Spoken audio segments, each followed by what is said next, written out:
Very good morning to all of you. And we are into a series of sessions wherein Mr. Sanjay Mansukhani has agreed to give us, uh, tell us more about meditation and how to apply this meditation on regular basis. We learn from him the insights of meditation, the depth, in-depth analysis which he will give us, share with us rather. So without wasting time, let's hand over the session all over to you. Sanjay ji, you take over from here. We want to be your audience and listen to you. Thank you, Papa. Thank you, Papa JC. God bless you. I'm so indebted to you that you are giving this opportunity to use your very powerful platform, very credible platform for explaining meditation, explaining yoga, especially Patanjali Yoga, which I believe has the power to transform each one of us and our country also at large. Now, today's session, I wanted to, first of all, talk about from a beginner's perspective on meditation, because that is what we had committed last Sunday. Now, in any form of meditation, the first thing which is very important is the body, is the asana. Now, Patanjali, surprisingly, has just given 3 sutras on asana. And as I was telling earlier, if you add these 3 sutras, they merely make 8 words. I muted you by mistake. Sanjay ji, please unmute yourself.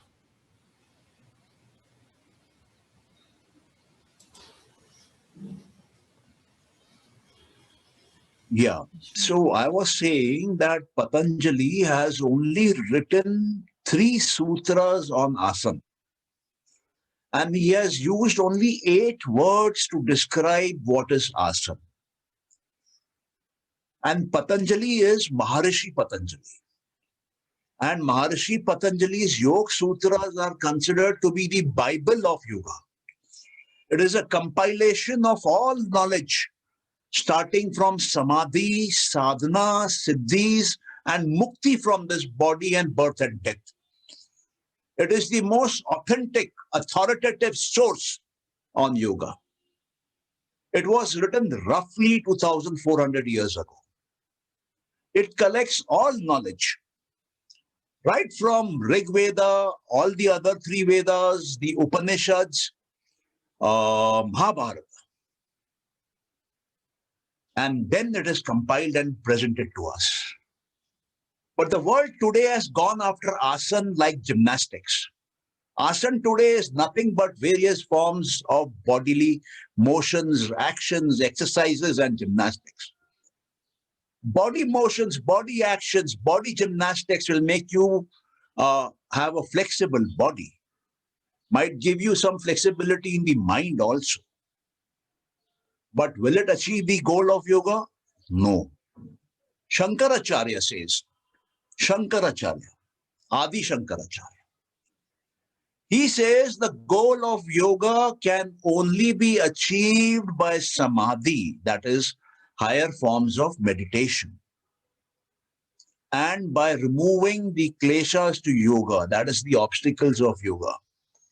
Removing ignorance, removing ego, removing attraction, removing repulsion, removing the fear of death, and not body motion, body action. But surprisingly, asana has become a billion-dollar industry, body industry. But that is not true yoga. That is not authentic yoga 100%. So I wanted to share with your audience, Papa, today as to what is authentic statements on asana by Patanjali. What did our ancients do about asanas? How important a role it played in meditation. So I will just take another 25 minutes roughly to explain these sutras. And then I would like to do a small exercise where we will do an exercise which involves a simple asana and a meditation for 20 minutes. And then for the next 10 minutes, I will take some questions on this subject, because I'm sure there would be many people with questions. There's so much of confusion out there. There's actually a business running out there. People have ulterior motives in promoting the body as asana. So let us come back to what Patanjali says. What does our ancient yoga say? The first sutra on this, he says, is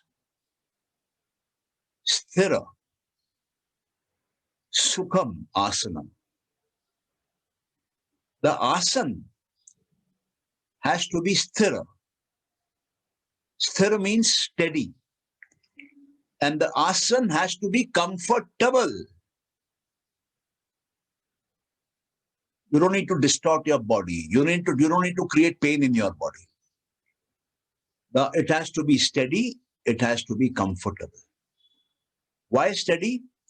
So that if you are meditating for 15 minutes, 30 minutes, 1 hour, you are able to hold that pose for that duration. And why comfortable? Because if the body is not comfortable, how will you work on the mind? You will be stuck up in the body. You will be trying to take care of the body. The mind will be running after the body. But the purpose of meditation is to remove the body out of the picture. Very simple logic, very effective logic.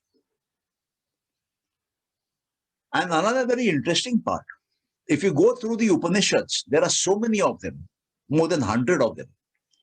There are only 2 Upanishads which mention about asana. And that too, in what respect? Asana means a seat. हम बोलते हैं ना कि आसन ग्रहण करिए. Take a seat. That is the seat asana is about. Taking a seat. It is not taking a gymnastic body posture. Now, where did this all come from? And why did Patanjali not speak so much in detail about the asanas, the way we see it around us? So some commentators have said Patanjali did not speak about it because his work is on meditation, his work is on Raj Yoga, his work is on Samadhi. So why should he talk so much in detail about asana? Then where have these asanas come from? And where is that literature? So many centuries back, there was a literature called Hatha Yoga Pradipika. Hatha Yoga means a yoga which is done with willpower, which is done with force.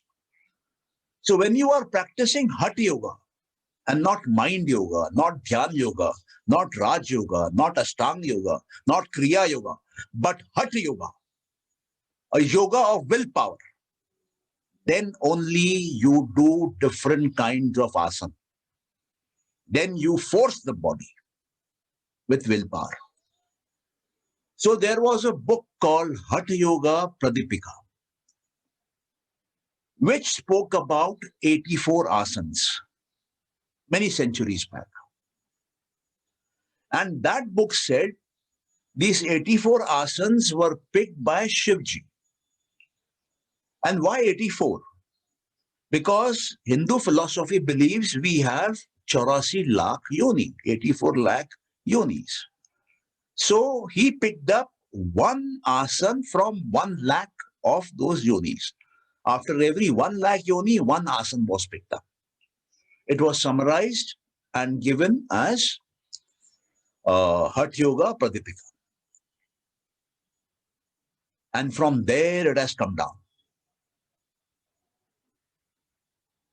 The second sutra of Patanjali on this says something very simple and very elementary, very commonsensical. If you go step by step, you will find it very simple, very commonsensical. He says in the second sutra now that the asana should be such that it keeps you in a relaxed posture. And once when you are in a relaxed posture, you will feel infiniteness within you. He uses the word ananta. Once your body posture is such that it is steady, it is comfortable, you will feel relaxation. And once when you feel relaxation, you will experience expansion inside yourself. You will find your mind relaxed. You will find the mind expanding, and the mind will experience ananta, infiniteness. So this is the second result which happens when you have a comfortable asana and a steady asana. You straight away go into ananta. As simple as that. Now here again, people have commentators. They have said something very interesting. They have said ananta is another name for Sheshnag. Now Sheshnag is the asan, the seat for Vishnu. Vishnu sits on Sheshnag. So the question comes, why is Patanjali talking about Ananta? So the commentators have said, some of them, he's referring to himself. Because it is said, Patanjali is the avatar of Sheshnag. So that means Patanjali himself is Sheshnag. That means Patanjali himself is Ananta. So when Patanjali himself is Ananta, and he is saying you will experience Ananta, that means you will experience Patanjali inside you. Now there is something very unique about Sheshnag and Patanjali. Sheshnag has 1,000 heads. They say, as per Kundalini Shastra, that we have 1,000 points inside our Sahasrara which have to be activated. So when you are experiencing Ananta, when you are experiencing Sheshnag, then you are actually experiencing excitation in those 1,000 points inside your Sahasrara, inside your brain, inside your nervous system. And it is getting activated. So just by sitting, mark my words, listen to my words very, very carefully. Just by sitting in a comfortable position, just by sitting in a steady position, just by sitting in a relaxed manner, when the mind becomes relaxed, you experience infiniteness. And this infiniteness is actually activating your Kundalini at the highest point, 1,000 points, 1,000 lotuses of the Sahasrara. So that is the beauty of what Patanjali is stating here. And then in the third sutra, the last sutra, what he says is even more interesting. He says an asan is an asan only when the senses stop disturbing you. He says when you are in an asan, you are in a state of concentration. So the 5 doors of the 5 sense organs which are connecting this body of yours to the environment outside, to the world outside, literally stop working. They do not send in information. So then what happens? You don't feel hot. You don't feel cold. You don't hear a sound. You are completely empty of all sensory inputs. You reach a state where you do not know that you have a body. The body realization disappears. Now you are only in the mind, and the mind is relaxed, and the mind is in Ananta.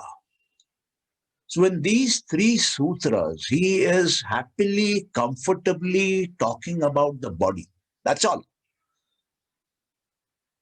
That's all. So simple.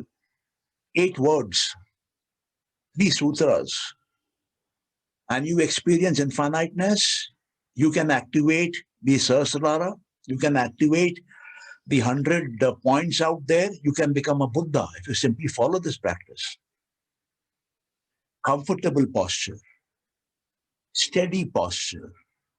It must bring you into a state of relaxation, experience infiniteness. And you must be so involved in that you are not able to perceive, not able to feel, not able to see, not able to hear anything which your sense doors are offering you from the outer world, the outer environment. You are cut off. You are no longer existing as far as the outer world is concerned. You are only there inside you with that infiniteness. This asana happens to be the third anga, third limb of the Ashtanga yoga of Patanjali. Patanjali talks about 8 limbs, 8 angas, through which you graduate step by step and reach the highest state of Samadhi. So what is the first one? First one is Yama. In Yama, you follow social discipline with people around you. The second is Niyama. In Niyama, you follow personal discipline with yourself. The third is Asana. The third is Asana. Once you have taken care of the social discipline, social balancing, the personal discipline and the personal balancing, then you come to the body discipline and the body balancing. You balance your body with the environment. That is why the sense organs become ineffective after some time.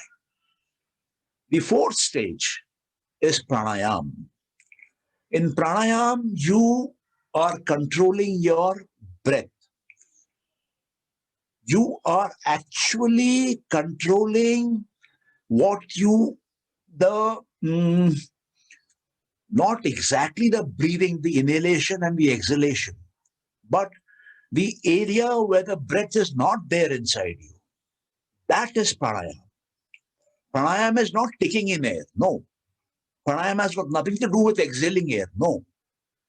When you are restraining breath, that is pranayam. Pranayam word means restraining the breath. So since this is connected to the body, I am touching it in a bit of detail out here, because we did asana connected to the body. So in the sutra, immediately after these 3 sutras on asana, Patanjali says, when you are following this, you will find your breathing becomes normal. Your breathing becomes stable. Your breathing becomes comfortable on its own. Because the body is at peace, the breathing comes to peace. And when the breathing comes to peace, the mind comes to peace. Everything is related. So he's going step by step. He's saying first the society, follow social discipline. Then he says follow self-discipline. Then he says follow the body discipline. Then he says follow the breathing discipline. And then he says the 5th step is pratihara. In these 8 angas, let me repeat, the first one is yama, the second one is niyama. They are social discipline and self-discipline. The third one is asana, which is body discipline. The fourth one is pranayam, which is breathing discipline. The 5th one is pratihara. Pratihara means you are able to regulate your sense organs. You are able to control your sense organs. Why are you able to control your sense organs? It happens automatically. If you follow these steps, it happens automatically. The mind comes under control automatically. Why? Because when you are in the comfortable asana, relaxed mood, experiencing infiniteness, your breathing becomes normal. When your breathing becomes normal and you are practicing pranayama, then you are regulating the flow of oxygen into your body. Now, when the oxygen flow is high, then the biological activity inside the brain is high. New cells are getting developed. New brain cell networks are getting developed, new memories are getting formed, so the brain activity is high. You will find when you are in high emotion, anger, your breathing will be faster because it is getting stored faster. It is getting stored deeper as a memory. So it needs more oxygen.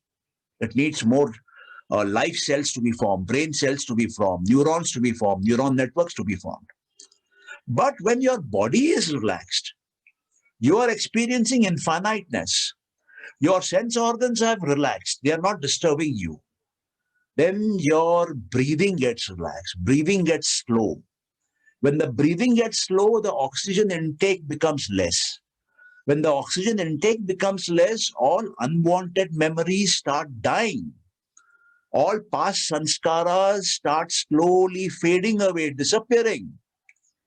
So when the past sanskaras from the chitta slowly start disappearing, fading, dying, because the breathing has gone slow, because the oxygen intake has gone slow, the mind comes under control because the chitta gets clean, the chitta gets purified. So you get control over your mind. When you get control over your mind, you're able to control the sense organs far, far better. In fact, they automatically get control. So pratihara happens. In pratihara, the mind automatically controls the senses. Some commentators say it is like, this is a very good example. They say when there is a queen bee and it is moving, the other bees follow. So if you have done your yam, niyam, asan and pranayam well, you will find your mind like a queen bee. And all other thoughts from the world outside will follow your mind. It will do, the sense organs will do what you want it to do. The outer world will not control you. You will start controlling the outer world. The outer world will not make you a reactive creature. You will become a responsive creature. Each and every action of your mind will be under your control. The sense organs will become your slaves automatically. The way the bees follow a queen bee, wherever a queen bee goes, the other bees go and sit there. Similarly, your sense organs will blindly follow you if you come to this stage, pratihara. And here he stops his sadhana chapter. And then he says, and what it means is, for the common man, you must do this. This is your sadhana. But if you're looking for higher levels of sadhana, then he goes in the third chapter, which is about vibhuti, which is about siddhis. And there he talks about dharana, dhyan, and samadhi. He does not talk about dharana, dhyan, samadhi in the sadhana chapter. He stops at pratihara. So for us common people, if we are able to bring our sense organs into control, that means we have brought the outer world into our control. Because the outer world is talking to us through our 5 doors of sense organs. So if we are regulating it, controlling it, and it is under my control, I become the boss of the world outside. I decide what comes in and what goes out. I don't become a silent spectator of whatever the world is throwing at me. I become the master of what I decide to send out into the world and what I decide to bring into the world, bring into me from the world. So he stops it here for the common man. Now, can it be more easy and more practical? He is not asking you to do dhyan. He is not asking you to do samadhi. He says samadhi and dhyan are meant for those people who want to achieve siddhis and who want to go further up to achieve mukti, liberation. So for them, you have the 3rd chapter and the 4th chapter. But the world is busy selling meditation. The world is busy selling asanas, body postures. So it is nothing more than a business out there. So this is the truth of what Patanjali says, and very simple. I will just tell you, if you want to embark on the path of meditation, then do not go to meditation straight away. After pratyahara, the next step is dharana. Dharana means concentration. Bring your mind to one place. So that needs to be practiced. So the objective of these sessions are that we will tell you how to bring the mind to one place. And before doing that, the essential thing was the asana. So I wanted to give you authentic, right, correct knowledge about asana, because just the asana itself can do wonders. It has the power to deliver the infinite to you. Simply a asana.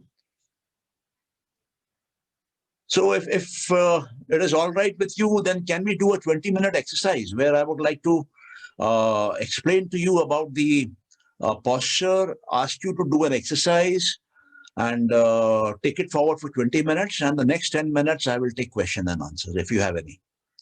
Yeah. So what I would suggest to you is, all you need to do is take a comfortable pose.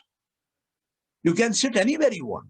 If you want to sit on your bed, be comfortable on the bed. If you want to sit on a chair, be comfortable on a chair. If you want to sit on the floor, be comfortable on the floor. If you want to sit palti marke, sit palti marke. No issues. If you want to do it lying down, do it lying down. If you want to do it lying down on the floor, do it lying down on the floor. If you want to do it lying down on a bed, do it lying down on a bed. No issues.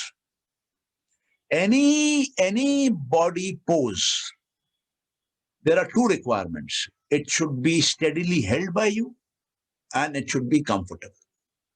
So if you are planning to meditate for 15 minutes, you must be able to stay in that position, preferably without moving, for 15 minutes. And you must feel comfortable.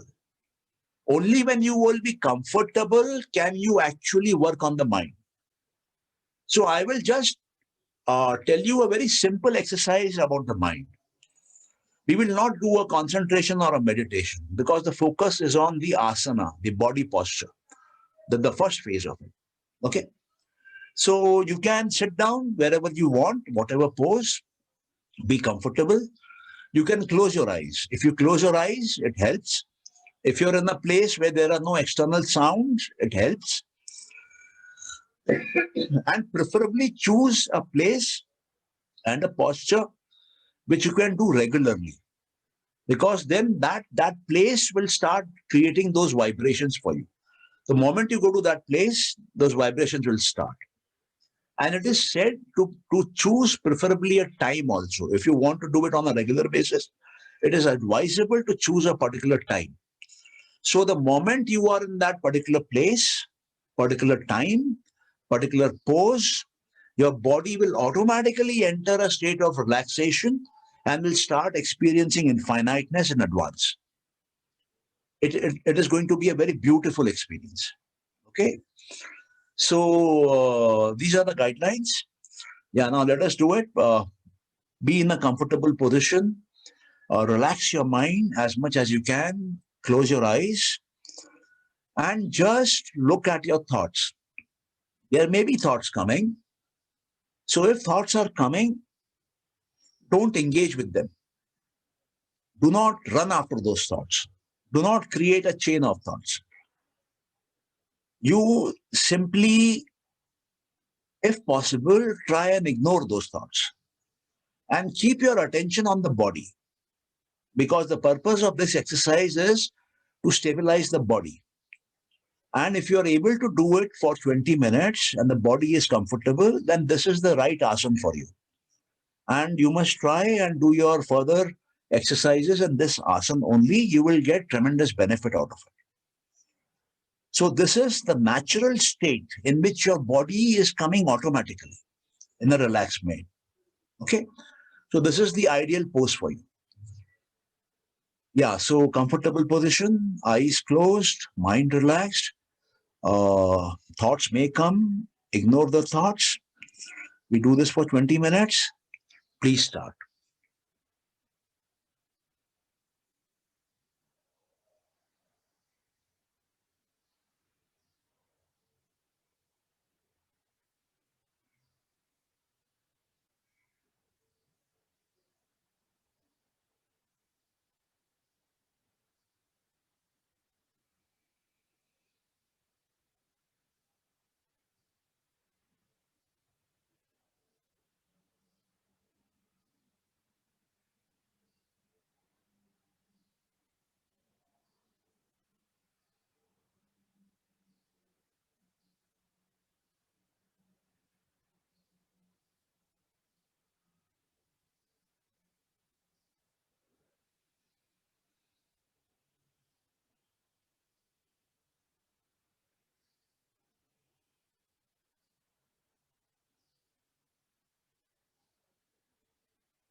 That's all.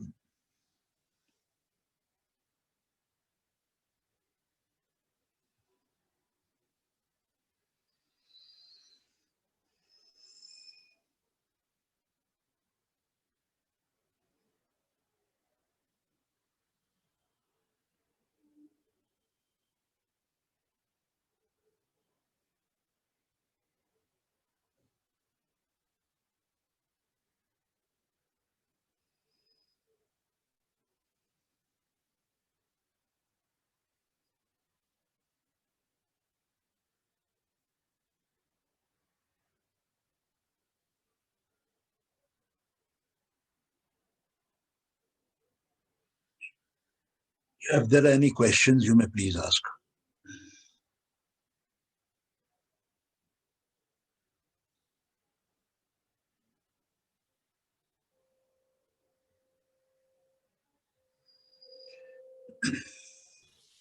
Yes, Sridhar.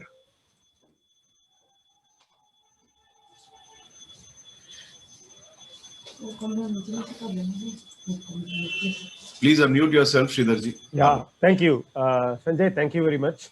What are the last two angas? You went up to number 6. Yeah, the seventh anga is dhyan, and the eighth one is samadhi. Okay. Yeah, Okay, now thank you. dhyan and samadhi are extremely high levels of concentration, which normally a common man will not be able to achieve this routine involvements. But if he is able to follow the first 5 angas, he will have an extremely successful existence. His mind will be completely under his control, and mind control, mind power leads to success in the material world, in the spiritual world, and also a healthy body. Now, most of the diseases are psychosomatic, 80-85% of them. Once your mind is centralized, mind is balanced, mind is equanimous, then you will find a beautiful existence both inside and outside. Okay, thank you.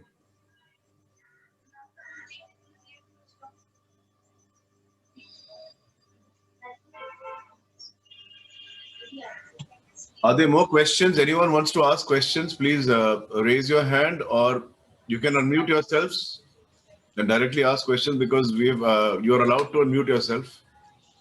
Sanjay da, Yeah, this situation of no thought, where you take one mind to, that itself is also one type of thought, is it not? okay, then we have It's to go into a the blank screen practically. no, then we have to go into the various kinds of samadhi. You know, once when you start the meditation process, then you go Yes. step by step, you go higher and higher. So in the first stage, what you experience is the presence of the body. Correct. There would be many here who are, if they are new to meditation, they would have felt the presence of the body, awareness of the body. Correct. In the second phase, once you practice more, the awareness of the body disappears, but then you are aware about your thoughts. And once you practice further, in the third stage, you are aware about happiness, about ananda. There's a feeling of happiness which comes. True. And when you practice further and you go higher up, you will experience a feeling of I amness, ego-ness. You are there. So these 4 states are connected with that mind which has the presence of mind. Okay. Because all these 4 states have mind. Correct. But if you are able to transcend this also with further practice, you can reach a state where you're not aware who you are, what you're meditating on, where you are, what is the time, nothing is known. So that is the state where the mind disappears. And that is the highest form of samadhi. I've heard this term called what is it? Savikalpa what is it? Savikalpa samadhi. That's what it is. Is it? Yeah, I'm going by the terms used by Patanjali. Patanjali says Sabit Samadhi and Nirbit Samadhi. So what is Sabij and what is Nirbij? Sabit Samadhi is a Samadhi where there is a seed. Bij is seed. Nirbij is a Samadhi where there is no seed. Now the question is, what seed are we talking about? So this seed is the seed of sanskara, memory. All sanskaras in our chit are like seeds. They grow into karma. They grow into fruition. They grow into something physical in the world outside. Okay. So the first 4 stages of samadhi, the seed remains. You are not able to remove the seed. So it is called Sabij Samadhi. And the last samadhi, which I mentioned, where the mind disappears, is Nirbij. There is no sanskara there because there is no mind there. So who's going to record the sanskara? And where will the sanskara come from? Mind itself has disappeared. So there now all karmic action disappears. All past karma disappears. You start with a clean slate. And then you go further ahead into siddhis and mukti. Are you getting me? Yeah. Thank you.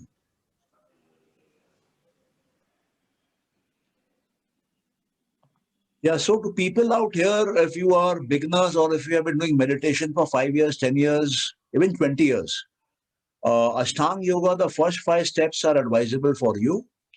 Higher steps require a proper practice, a proper dedicated practice.